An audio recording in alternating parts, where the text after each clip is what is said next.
The low hum of conversation in The Gilded Spoon was a carefully curated symphony of clinking silverware and murmuring patrons.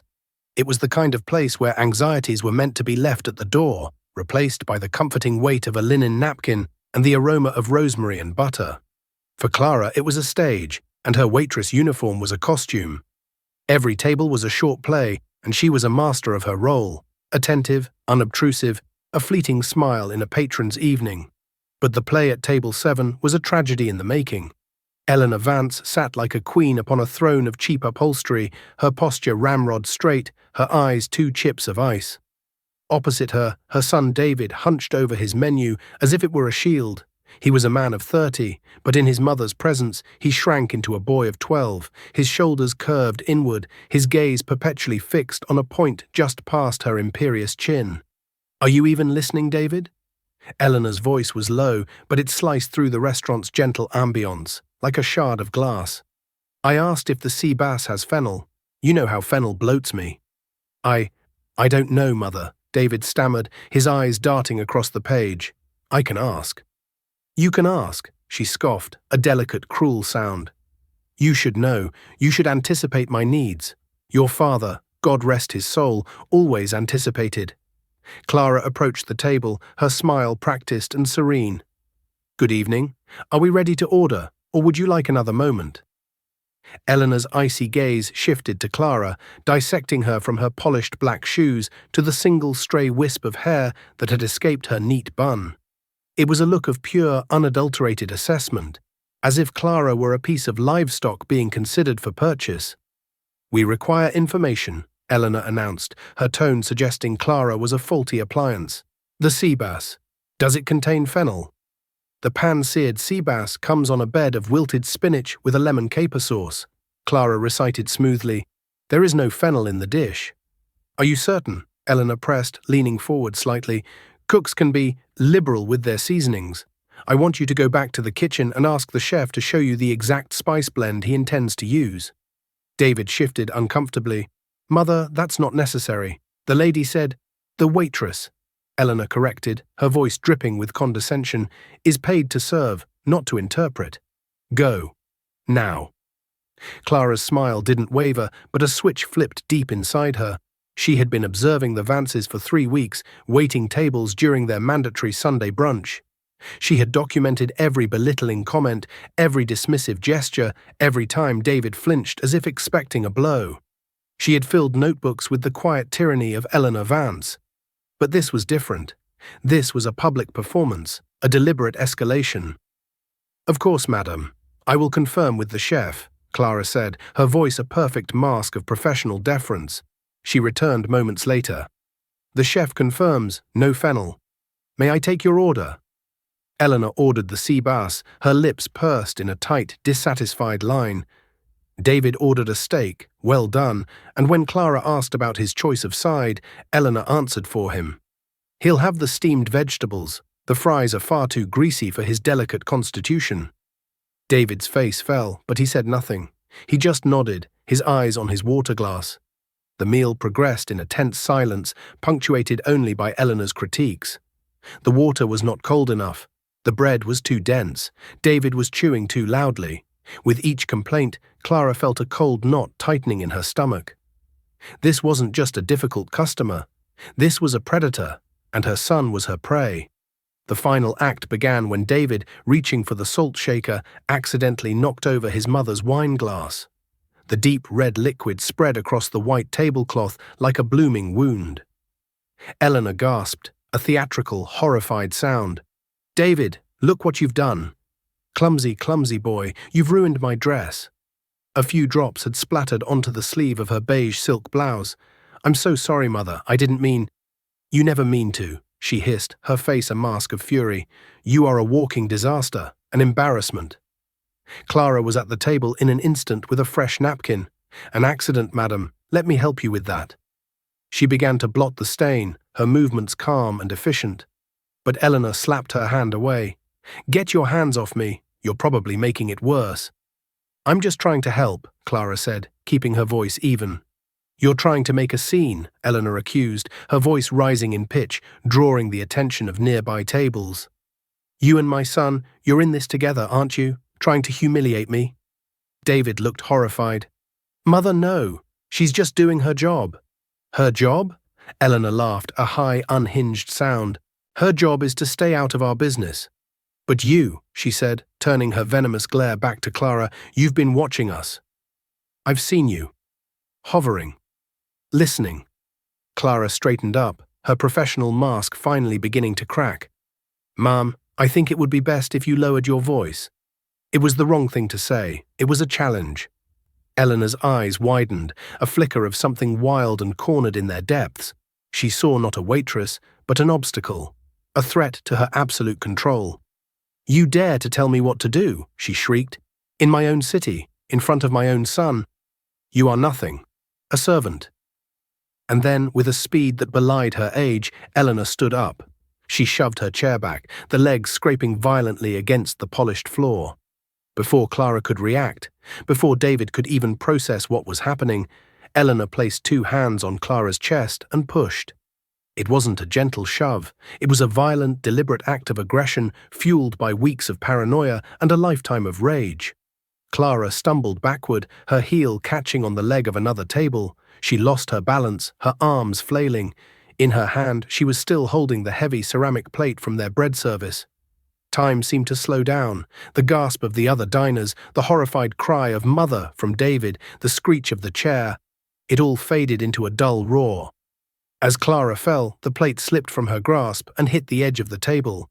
The crack was as sharp and final as a gunshot. The plate didn't just break, it exploded. White shards flew across the floor. Clara landed hard on her hip, the impact jarring her teeth. For a moment, the entire restaurant was frozen in a tableau of shock. Eleanor Vance stood over her, breathing heavily, a triumphant manic glint in her eyes. David was pale, his mouth agape. The manager, Mr. Henderson, was rushing towards them. But Clara wasn't looking at any of them. Her eyes were fixed on a large, jagged piece of the broken plate lying near her hand. It was shaped like a cruel dagger, its edge sharp and gleaming under the restaurant's soft lighting. Slowly, deliberately, she reached out and wrapped her fingers around the thick, unsharpened end. The cold ceramic felt solid, real in her trembling hand. She pushed herself into a sitting position, her gaze locking onto Eleanor's. The fear, the shock, the humiliation, it all receded, replaced by a glacial calm. The waitress was gone. In her place sat someone else entirely, someone Eleanor Vance should have been very, very afraid of. The silence in the gilded spoon was now absolute, a heavy blanket of disbelief smothering the room. Every eye was on the woman on the floor. Mr. Henderson, the flustered manager, skidded to a halt a few feet away, his mouth opening and closing like a fish, unsure of how to handle a situation so far outside the realm of spilled soup or a complaint about the bill. "Madam, are you all right?" he finally managed, directing his question to Eleanor, the paying customer, the one whose narrative he was conditioned to believe. Eleanor, still flush with adrenaline, seized the opportunity to cement her victimhood. This clumsy girl. She startled me and then she fell. She broke your plate and made a dreadful scene. I demand that she be fired immediately." David, his face ashen, finally found his voice. "Mother, that's not what happened. You pushed her." "Be quiet, David," Eleanor snapped, not even glancing at him. "You're confused. The shock has addled you." But Clara wasn't listening to the frantic exchange. She was still on the floor, the shard of porcelain held loosely in her hand. Her gaze, however, had sharpened into something intensely focused. It was the look of a predator that has finally cornered its prey after a long and patient hunt. She pushed herself to her feet, ignoring Mr. Henderson's offered hand, her movements fluid and devoid of any of the shakiness one would expect from a person who had just been violently shoved. She brushed off her black uniform, her expression unreadable. "Please, miss, let me get you some ice," Mr. Henderson stammered, now looking at Clara with a dawning sense of confusion. "We can sort this out in my office." "That won't be necessary, Mr. Henderson," Clara said. Her voice was different now. The warm, accommodating tone of a waitress was gone, replaced by a cool, authoritative contralto that commanded attention. "Everything that needs to happen will happen right here." She took a step toward the table. Eleanor instinctively took a step back. a flicker of uncertainty crossing her features for the first time. This was not the reaction she had anticipated. She had expected tears, apologies, a groveling servant. This cold composure was unnerving. "What do you think you're doing?" Eleanor demanded, her bravado returning. "Get away from me." Clara ignored her. With her free hand, she reached into the deep pocket of her apron, the one meant for order pads and pens. But she didn't pull out a pen. Instead, her fingers emerged with a single folded document, its crisp, legal-sized paper looking utterly alien against the backdrop of scattered bread rolls and the spreading wine stain. She unfolded it with a sharp snap, the sound echoing in the silent room. She placed it flat on the table, smoothing it over the wine-soaked linen. The heading was visible to anyone standing close enough. "In the Superior Court of the State, County of Westchester, in the matter of the conservatorship of the person and estate of David Vance." David's eyes widened. He stared at the paper, then at Clara, a storm of confusion and dawning comprehension on his face. What is that?" "This," Clara said, her voice clear and ringing, "is an emergency petition, Form GC-111, a request for the temporary appointment of a conservator for David Vance, citing undue influence, financial exploitation, and the demonstrable inability of his mother, Eleanor Vance, to act in his best interest." Eleanor stared at the document, then let out a sharp, derisive laugh. "You're insane. You're a lunatic waitress who fell and hit her head. What is this? Some kind of joke? Who do you think you are?" "My name," the woman who was no longer just a waitress said, "is Clara Bellwether. I am a licensed professional fiduciary and a court-appointed investigator for the Office of the Public Guardian. For the past 3 weeks, at the court's request, I have been working here to gather first-hand, unbiased evidence of your behavior, Eleanor." A collective gasp rippled through the onlookers. Mr. Henderson's jaw dropped. He looked from the powerful, composed woman in the waitress uniform to the suddenly pale and trembling matriarch. You're lying," Eleanor stammered, her voice losing its sharp edge. "This is a trick. David, tell them she's lying." But David was silent, his eyes glued to Clara. He was replaying the last few weeks in his mind, the new waitress who was always so calm, who never rose to his mother's bait, who sometimes gave him a look not of pity, but of understanding. It was all clicking into place with a terrifying, liberating clarity. The court received an anonymous petition from a concerned party. "Your late husband's estate lawyer, to be precise," Clara continued, her tone relentless, each word a hammer blow against Eleanor's crumbling facade. "He provided evidence of your systematic liquidation of David's trust fund, which you do not have the legal right to touch. He documented your refusal to allow David to see his doctors alone. He suspected emotional abuse, but we needed incontrovertible proof. Proof that you would never show a social worker or a psychiatrist in a formal setting. We needed to see you in your natural habitat." She gestured around the restaurant. "Congratulations, Eleanor. You gave us a spectacular performance."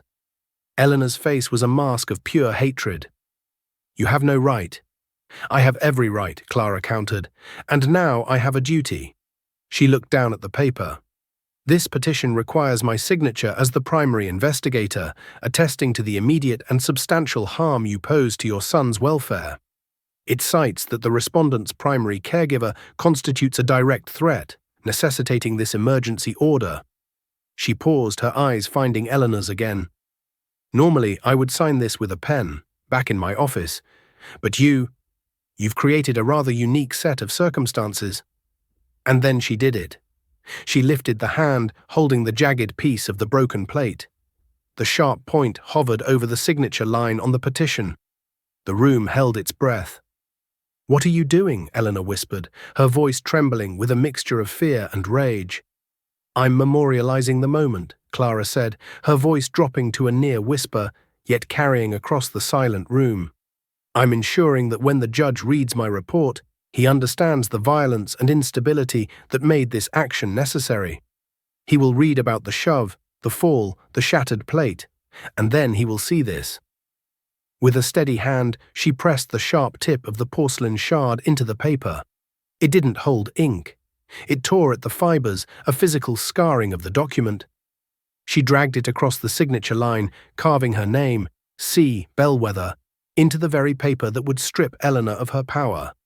It was a messy, visceral, and utterly shocking act. She wasn't just signing a form, she was leaving a scar, a physical testament to the ugly truth she had uncovered. When she was done, she lifted the shard. A small drop of red had welled up on the paper where the sharp edge had nicked her finger. It mingled with the wine stain, a bloody, symbolic seal on Eleanor Vance's fate. She tossed the porcelain shard onto the table, where it clattered next to a silver fork. She looked up, her eyes locking with David's. They were no longer the eyes of a server or an investigator. They were the eyes of a rescuer.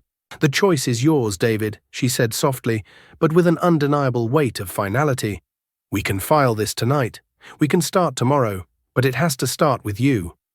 The carved signature on the petition was an act of such audacious finality that it seemed to hang in the air, a physical presence in the room.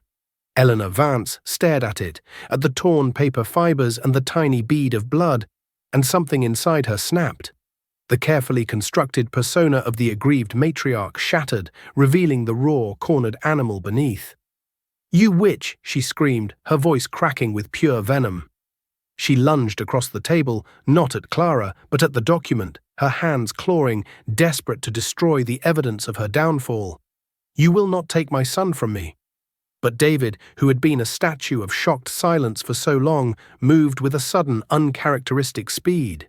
He shot his arm out, not to restrain his mother, but to shield the petition. His hand covered the document, protecting it, protecting Clara's violent signature. It was a small gesture, but it was a tectonic shift. For the first time in his adult life, he had physically defied her. "No, Mother," he said, his voice shaking but firm. "Stop." Eleanor froze, her fingers inches from his hand. She looked at her son as if seeing him for the first time. The subservient boy was gone. In his place was a man, his eyes filled with a terrifying mixture of fear and resolve. "David," she whispered, her tone shifting instantly from rage to a wheedling, manipulative plea. "Darling, you don't understand. This woman is a liar. She's trying to hurt us, to take what is ours." "What is mine?" David corrected her, his voice gaining strength. "The trust my father left for me. The life you never let me have." The words, once spoken, seemed to give him more courage. He looked at Clara, then back at his mother. "All those years, I thought I was the problem. That I was weak, clumsy, stupid.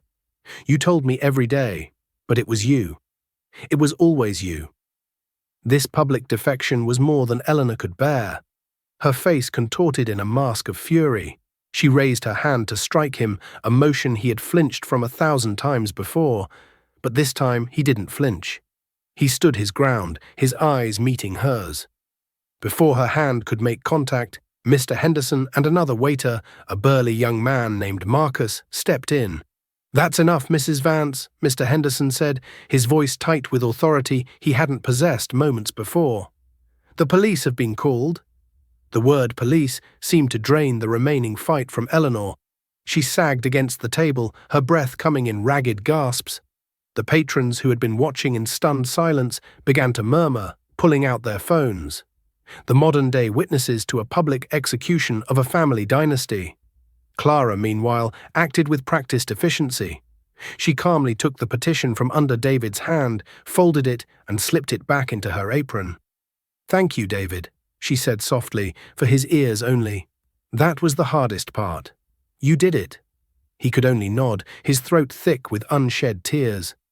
2 police officers arrived, their presence immediately changing the atmosphere from a dramatic spectacle to a serious incident. Mr. Henderson quickly and quietly explained the situation, pointing to Clara, then to Eleanor. One of the officers, a tall woman with a calm demeanor named Officer Riley, approached Clara. "Ma'am, we have a report of an assault."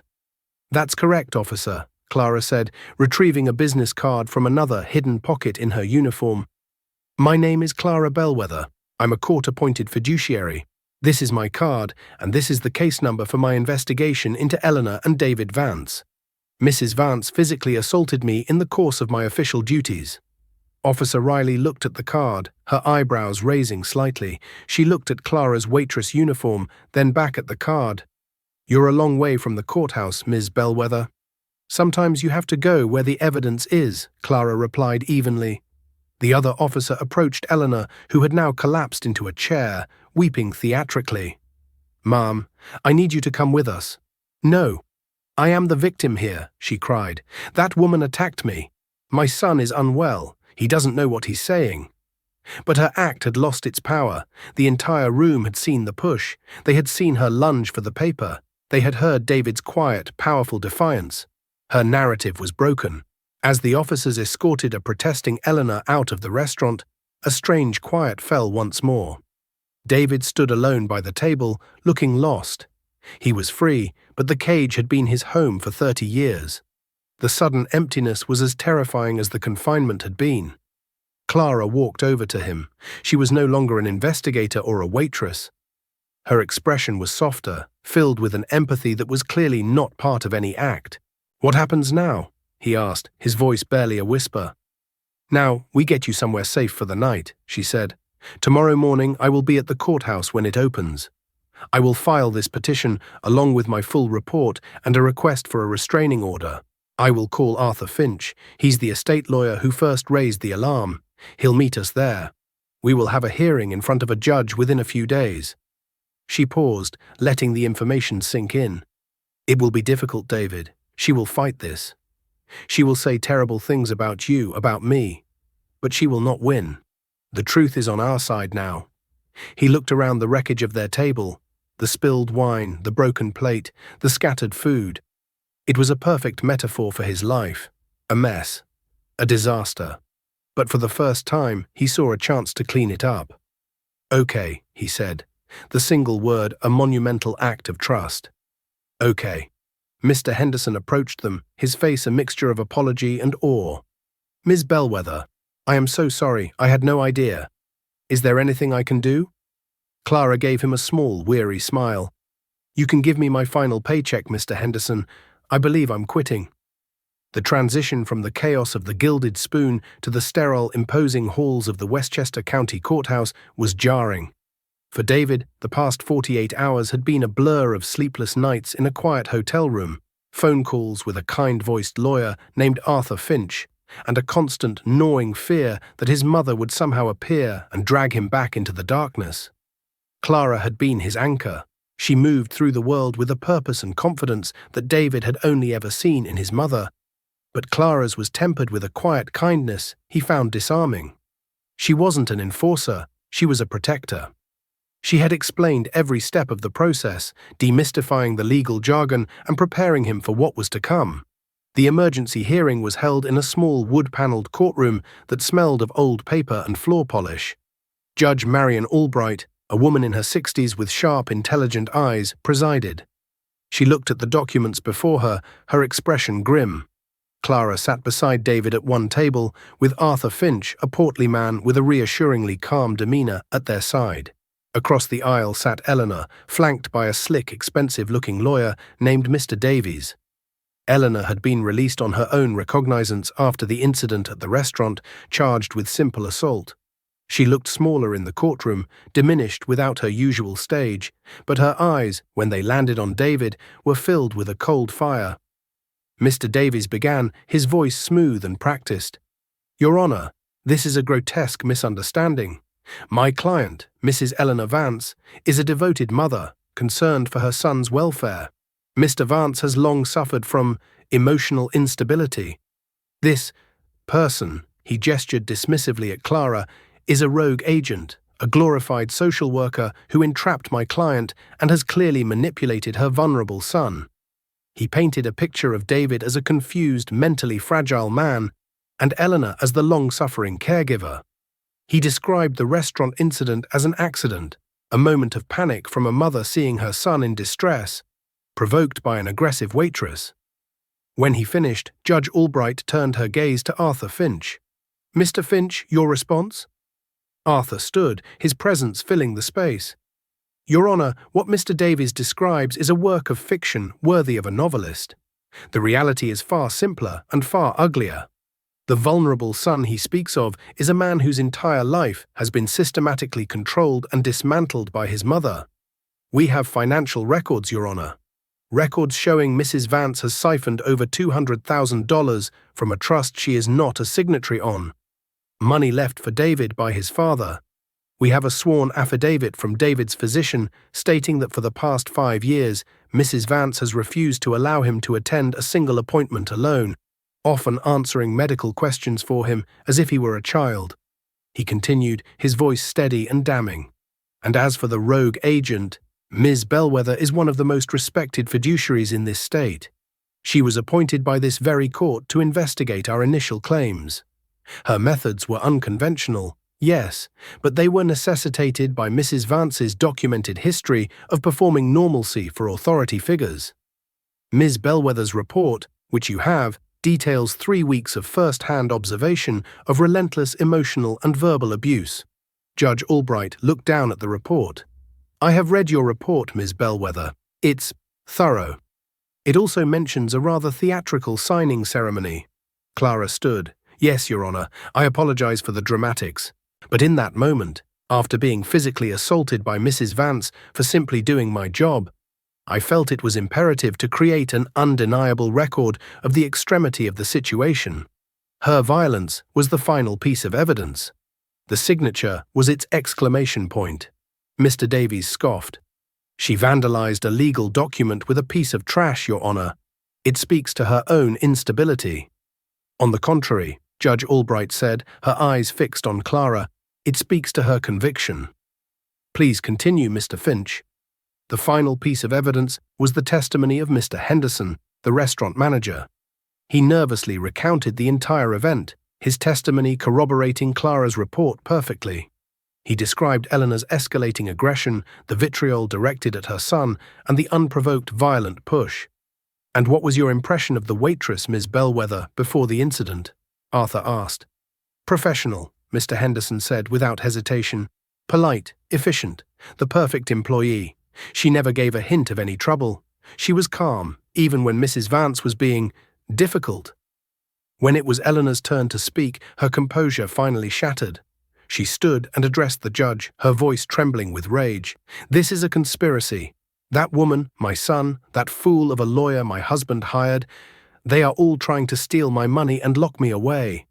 David is my son. I have a right to care for him. A right you have abused, Mrs. Vance, the judge said, her voice cold. The evidence presented here is overwhelming. The financial records are damning. The eyewitness testimony is credible. And your son? She turned her gaze to David. Mr. Vance, I have one question for you. Do you feel safe with your mother? Do you wish to continue living under her care? This was it. The moment everything hinged upon. David could feel his mother's glare boring into him, a physical force that had controlled him his entire life. He could feel the old fear rising, the instinct to recant, to apologize, to make it all go away. His hands trembled. He looked at Clara. She gave him a small, almost imperceptible nod. It wasn't a command. It was permission. Permission to speak his own truth. He took a deep breath and stood up, his legs shaking. He faced the judge, but he spoke the words to his mother. No, he said, his voice quiet but clear in the silent room. I am not safe with her, and I do not want her to care for me anymore. I want to be free. The words hung in the air. Eleanor let out a strangled sob, a sound of genuine shock and betrayal. In her world, this was an impossibility. Her creation had rebelled.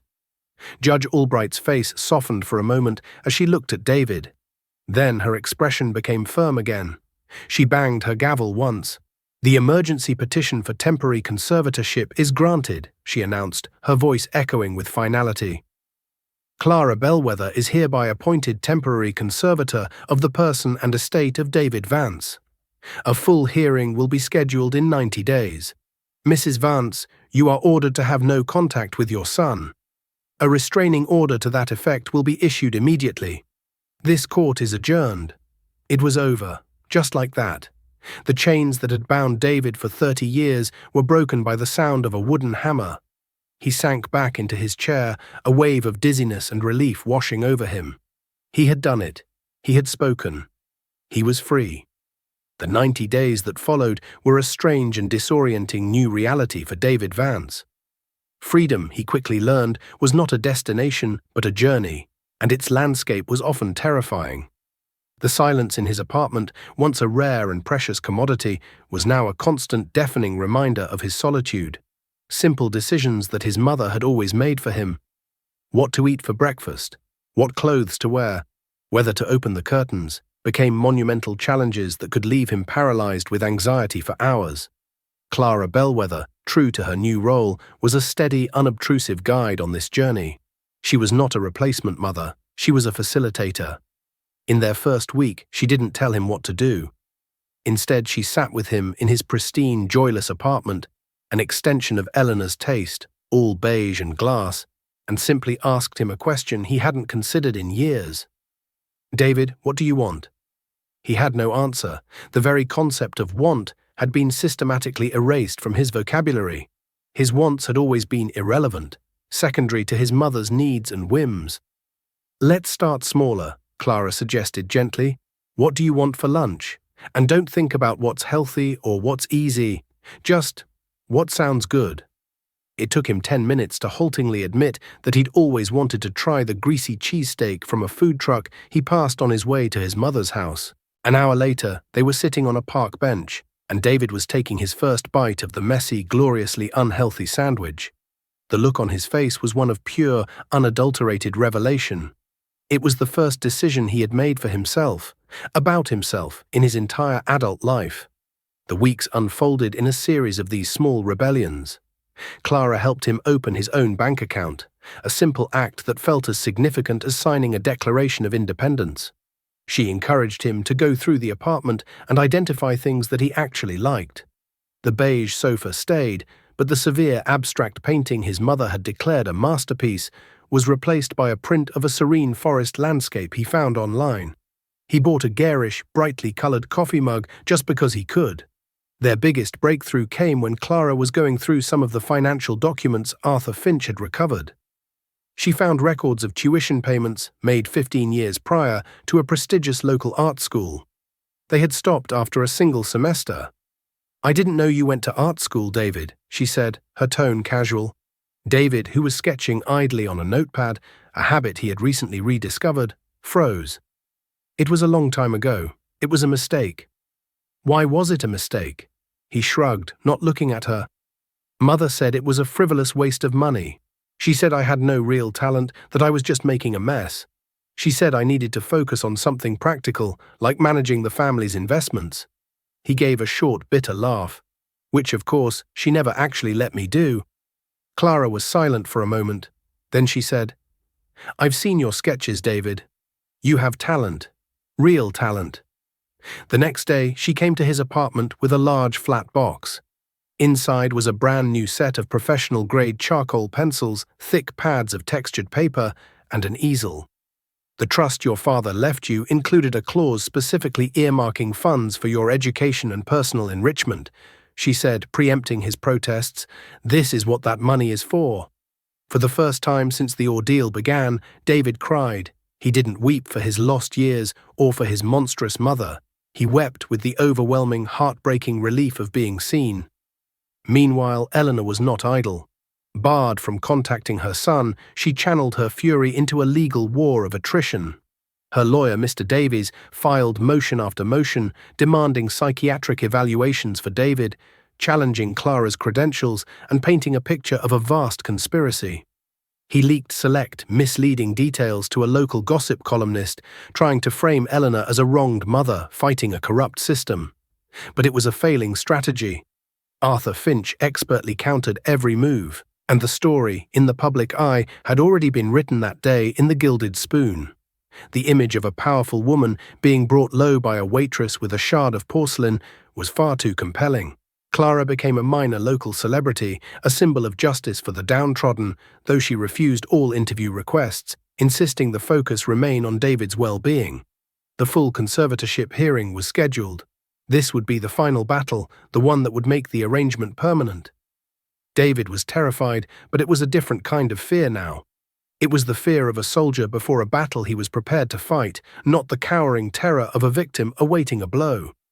He had spent the last 3 months building a new life, brick by brick, choice by choice. He had started sketching again, first in his apartment, and then, with Clara's encouragement, in the park. He was rediscovering the person he was meant to be before his mother had erased him. He would not let her erase him again. The day before the hearing, Clara sat with him in his apartment, which was now filled with his charcoal drawings, vibrant and full of life. "Are you ready for tomorrow?" she asked. He looked at a drawing he had just finished. A sketch of a shattered plate with a single beautiful flower growing from one of the cracks. "I'm scared," he admitted, "but yes, I'm ready." "You won't be alone," she promised. "I know," he said, looking at her with a gratitude that was deeper than words. "I haven't been for a while now." The atmosphere in the main courtroom was thick with a tension that the smaller hearing room had lacked. This was the final act, and all the players were present. Eleanor Vance sat at the opposing table, looking thinner and more severe than before. The past 3 months had etched new lines of bitterness around her mouth. She radiated a cold, furious energy, a black hole of resentment that seemed to suck the warmth from the room. David sat tall beside Clara and Arthur Finch. He wore a simple navy blue suit that he had picked out himself. It was a small detail, but it felt significant. It was his armor, chosen by him for his battle. He met his mother's gaze across the courtroom, and for the first time he did not look away. He saw not a fearsome tyrant, but a deeply unhappy, broken woman. He felt a pang of pity, but it was distant, like a memory of a pain that no longer hurt. The hearing was largely a formality, a presentation of the progress made under the temporary conservatorship. Arthur Finch laid out the case with methodical precision. He presented bank statements showing that David's finances were now stable and secure under Clara's management. He submitted a glowing report from a therapist David had begun seeing, which detailed his remarkable progress in overcoming years of emotional abuse and developing a sense of autonomy. The centerpiece of their presentation was David himself. When Arthur called him to the stand, a hush fell over the courtroom. He walked steadily, took the oath, and sat down. "Mr. Vance," Arthur began gently, "could you please describe for the court what your life has been like for the past 3 months?" David took a deep breath. He didn't look at his mother. He looked at the judge. "It's been quiet," he began, his voice clear and steady. "For the first time, I can think. I can make a choice without hearing my mother's voice in my head telling me it's the wrong one. I've started drawing again." He gestured to a large portfolio case leaning against their table. I've enrolled in a night class at the art school I used to attend." Eleanor made a small, choked sound of disgust, but the judge silenced her with a sharp look. "And how has Miss Bellwether been as your conservator?" Arthur asked. "She's not what I expected," David admitted. "I thought she would be another person telling me what to do. But she isn't. She gives me options. She explains things. She asks me what I want. No one has ever done that before. It was simple, honest, and devastatingly effective." There was no anger in his voice, only a profound sense of discovery and loss. When it was Mr. Davies's turn to cross-examine, he approached David with a predatory smile. "Mr. Vance, isn't it true that you are easily influenced? That this woman, Miss Bellwether, has simply replaced your mother as the dominant figure in your life?" David considered the question. The old David would have crumbled, stammered, and agreed. But the new David was different. "No, sir," he said calmly. "My mother dominated me with fear. Clara guides me with respect. They are not the same thing." Mr. Davies tried several more tacks, attempting to portray David as unstable and Clara as a manipulative opportunist. But David's quiet confidence was unshakable. He was no longer a frightened boy. He was a man who had found his voice. The final, desperate move came from Eleanor herself. Against her lawyer's frantic advice, she insisted on making a statement. She stood, clutching the table for support, and delivered a rambling, tearful monologue about a mother's love, a son's betrayal, and the cruelty of the state. "I did everything for him," she cried, her voice thick with self-pity. "I dedicated my life to protecting him from a world that would chew him up and spit him out. And this is my reward, to have him stolen from me by a charlatan in a waitress uniform." But the performance that had worked for her for decades now fell flat. Her words were hollow, her tears unconvincing. Everyone in the room, from the judge to the court reporter, had already seen the truth. They had seen it in David's quiet dignity. They had seen it in the meticulous, compassionate work of Clara Bellwether. Judge Albright listened patiently until Eleanor had exhausted herself. Then she cleared her throat. "Mrs. Vance," she said, her voice devoid of sympathy, "the role of a parent is to prepare their child for the world, not to hide them from it. It is to build them up, not to tear them down so that you may feel powerful. By all accounts, you have failed in this duty in every conceivable way." She looked at the documents before her, then at Clara and David.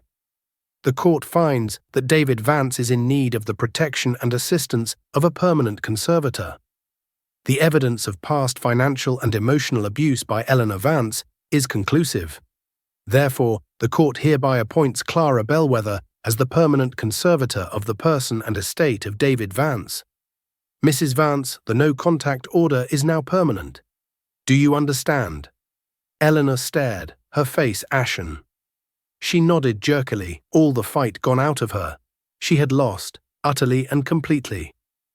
As the judge banged the gavel, officially ending the proceedings and Eleanor's reign, David felt a final, profound sense of release. He looked over at his mother one last time. She was just a woman, old and angry and alone. He felt nothing. He turned to Clara, who was watching him with a small, proud smile. He couldn't find the words to thank her, so he just reached out and squeezed her hand. She squeezed back, a silent acknowledgement of their strange shared journey. A journey that had started with a violent push and a shattered plate, and had ended here, in the quiet sunlit courtroom, with the beginning of a new life. 6 months later, the scent of turpentine and oil paint hung in the air of a small sun-drenched studio. Canvases in various stages of completion were stacked against the walls, and sketches were pinned up everywhere. In the center of the room, David Vance stood before a large easel, a charcoal pencil in his hand, a look of intense concentration on his face. He was a different man. The perpetual hunch in his shoulders was gone, replaced by a relaxed, confident posture. There was color in his cheeks and a light in his eyes that had been absent for years. The studio, which he rented with money from his trust, was his sanctuary, his office, and his playground. He was preparing for his first ever gallery show, a small local exhibition, but to him it felt like the grandest opening at the Louvre. The door to the studio opened, and Clara Bellwether walked in, carrying 2 cups of coffee. She no longer wore a waitress uniform or a severe business suit. In jeans and a simple sweater, she looked less like a legal guardian and more like a friend. Their relationship had evolved. While she still managed his estate and checked in on his well-being, her role was now more of an advisor and a trusted confidant. "I brought coffee," she said, placing a cup on a paint-splattered stool next to him. "Thanks, Clara," he said, not taking his eyes off his work. "What do you think?" He stepped back from the easel. The canvas was a large, stunningly detailed charcoal portrait. It was of Clara, but not the waitress from the Gilded Spoon or the conservator from the courtroom. It was Clara as he saw her now, her expression calm and intelligent, a hint of a smile playing on her lips. But in her hand, she wasn't holding a coffee cup or a legal pad. She was holding a single jagged shard of white porcelain, its sharp edge catching an imaginary light. He had titled it, "The Liberator." Clara stared at the portrait, speechless. It was powerful, unsettling, and beautiful all at once. He had captured not just her likeness, but the entire, violent, transformative story that had bound them together. "David, it's incredible," she finally whispered. "It's the centerpiece for the show," he said. "It's the beginning of the story. My story."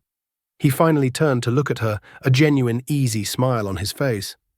"I heard from Arthur Finch last week. He said my mother's lawyers have dropped their final appeal." "I know," Clara said. "There was nothing left for them to appeal." "Is she—" He trailed off, unsure of how to ask. Clara knew what he meant. "She's in a private care facility, one that specializes in personality disorders. The court mandated it. She's getting the help she's needed for a very long time." David nodded, a flicker of a complex emotion, not sadness, not relief, but something in between, crossing his face. "Good," he said quietly. "I hope she finds some peace." It was an act of grace he wouldn't have been capable of a year ago. They stood in comfortable silence for a moment, sipping their coffee, the painting standing as a testament between them. "You know," David said, "sometimes I think about that night at the restaurant, about what would have happened if she hadn't pushed you." "I would have found another way," Clara said with certainty. "The evidence was there. It would have just taken longer, been messier."